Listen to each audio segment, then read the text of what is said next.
Polisi menetapkan pegawai BNN jadi tersangka kasus kekerasan dalam rumah tangga terhadap istrinya.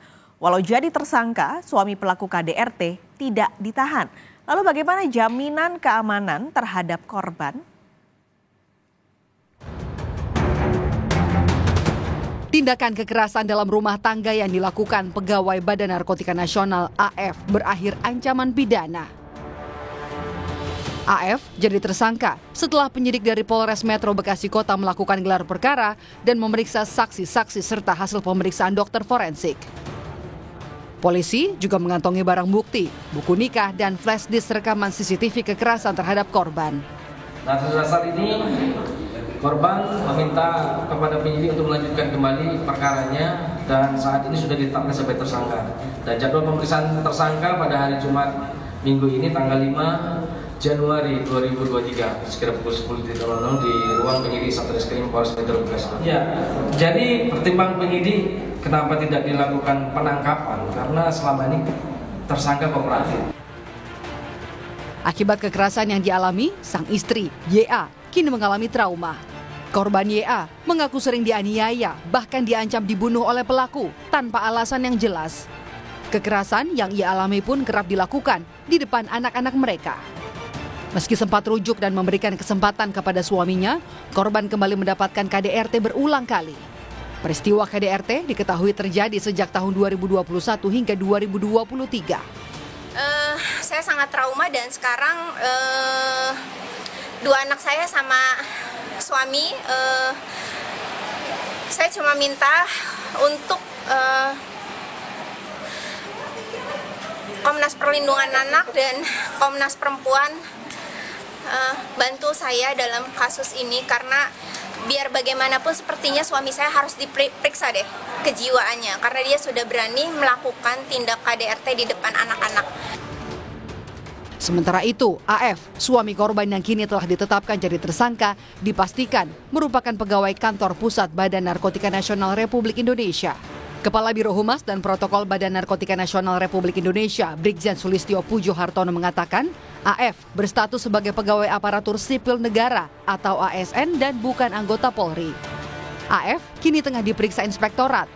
BNN RI memastikan tidak akan melakukan intervensi terhadap proses hukum AF yang kini ditangani jajaran Satreskrim Polres Metro Bekasi Kota. Saudara AF ya, itu anggota BNN, betul. Kemudian yang bersangkutan memiliki istri yaitu saudara YA. Jadi memang ada permasalahan rumah tangga ini masih diperiksa oleh inspektorat ya, Irwas BNN RI. Nah ini prosesnya panjangnya tentu saja karena ini permasalahan yang tidak langsung terjadi tapi proses resiprokal yang berlangsung lama. Selain meminta polisi segera memproses KDRT yang menimpanya, korban juga minta Komnas Perlindungan Anak dan Komnas Perempuan membantu penanganan kasus KDRT yang ia alami. Komisioner Komnas Perempuan Alimatul Kiptiah menilai KDRT, apalagi KDRT berulang, tidak hanya cukup diganjar dengan ancaman pidana untuk memberikan efek jera. Pelaku juga harus direhabilitasi dan konseling agar tidak kembali melakukan KDRT. Ya, rehabilitasi pelaku itu tidak cukup dengan dipenjara. Tapi perlu ada proses konseling ya, karena kadang-kadang di masyarakat yang patriarki itu laki-laki itu seolah-olah ada hak untuk memukul istri misalnya ya. Itu kan sesuatu yang perlu diluruskan ya bahwa itu nggak benar gitu. Tetapi cara mengurai itu juga dibutuhkan konseling, karena itu rehabilitasi pelaku itu tidak hanya cukup dengan dipenjara ya, tetapi juga perlu ada konseling dan betul-betul menyadari bahwa dia akan berusaha untuk tidak melakukan lagi. Karena memang siklus KDRT yang kita pahami ya selama ini akan selalu begitu kalau tidak benar-benar diselesaikan ya persoalan pelaku ini gitu.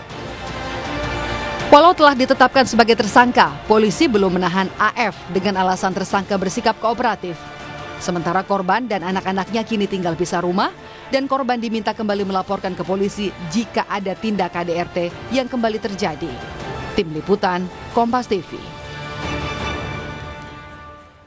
Lebih lengkap soal rencana pemeriksaan pegawai BNN yang jadi tersangka KDRT, kita langsung tanyakan pada jurnalis Kompas TV Alexander Blegur di Polres Metro Bekasi Kota. Blegur, untuk pemeriksaan AF ini akan dilakukan hari Jumat besok. Lalu apa yang akan didalami penyidik pada pemeriksaan perdana yang akan dilakukan Jumat besok? Baik, Mas Kalis dan saudara, memang saat ini kekerasan kasus KDRT yang dilakukan oleh ASN dari pegawai BNN Pusat terus bergulir saat ini. Memang tersangka ini sudah ditetapkan sebagai tersangka seperti itu dari kasus KDRT yang berinisial AS. Jika memang saya akan runut ke belakang sedikit, laporan KDRT yang dilakukan oleh sang istri, yaitu berinisial ya, memang dilaporkan pada tanggal 28 Agustus 2001 yang lalu. Setelah itu tanggal 25 Oktober 2021, korban meminta penundaan kasus karena memang korban dan tersangka ini akan melakukan mediasi atau rujuk seperti itu. Namun di April tahun 2022 kembali terjadi KDRT yang dialami oleh korban, dan di tahun 2003 atau tepatnya di bulan Februari korban mengalami kembali KDRT setelah dilaporkan. Di tahun 2003 atau tepatnya di bulan April, akhirnya korban meminta perkaranya ini kembali dilanjutkan di Kepolisian Polres Metro Bekasi Kota, dalam hal ini adalah unit penyidik perempuan dan anak. Saat ini memang tersangka sudah ditetapkan, suami korban ini maksud kami sudah ditetapkan sebagai tersangka dan akan menjalani pemeriksaan pada Jumat besok. Saat ini petugas PPA akan melakukan pemeriksaan ataupun pendalaman terkait dengan motif ataupun dasar dari tersangka melakukan penganiayaan di depan ketiga anaknya. Sekali. Ini ada kekhawatiran, Blegur, pelaku akan kembali melakukan KDRT pada istrinya, apalagi dia tidak ditahan, lalu ada fakta juga ini bukan pertama kali pelaku melakukan KDRT. Adakah jaminan dari kepolisian untuk memastikan keamanan baik itu untuk korban dan juga anak-anak pelaku? Ya, memang dari kasus yang disampaikan oleh Kasat Reskrim Polres Metro Bekasi Kota pada memang dijelaskan kenapa alasan tersangka ini juga tidak ditahan dan juga apa bentuk perlindungan dari korban KDRT yang memang sudah beberapa kali dilakukan oleh tersangka. Kasat Reskrim menjelaskan bahwa saat ini memang kepolisian ataupun penyidik dari PPA ini Polres Metro Bekasi Kota terus melakukan komunikasi secara intens seperti itu kepada korban jika memang tersangka kembali melakukan kekerasan atau penganiayaan seperti itu akan ditahan seperti itu. Namun memang saat ini alasan tersangka tidak ditahan itu memang dalam pemeriksaan ini tersangka ini bersikap kooperatif terhadap penyidik. Sekali. Baik, kita nantikan untuk pemeriksaan perdana yang akan dilakukan besok. Terima kasih jurnalis Kompas TV Alexander Blegur melaporkan langsung dari Bekasi, Jawa Barat.